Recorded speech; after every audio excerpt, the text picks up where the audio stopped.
Hi there! In today's video we will test our ToDoList project. First, let's enter some words. It's work. Now we will try to edit a word. As we can see, something isn't working, but we can see pretty well in the console exactly where the error is. It is true from line 39, from here. This index. The index wasn't defined in this function scope. I need to define it here as the second parameter of the for each loop. We try it again. And yoo-hoo, it's work. Now we try to eliminate the word. It's work. Now we are trying to select one of these words.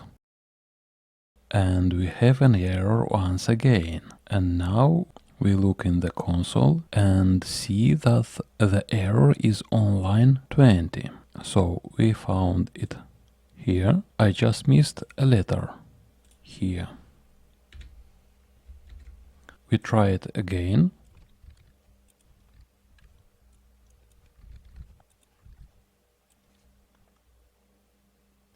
And I select it again. And it's work. When I want to delete this word, I can press this button, delete selected. And it's work. Stored by date, org, stored alphabetically, org, delete selected, org, edit, org, delete, org, delete all, org. If you like the video, support the channel with a like, comment and definitely subscribe so you don't miss other interesting videos.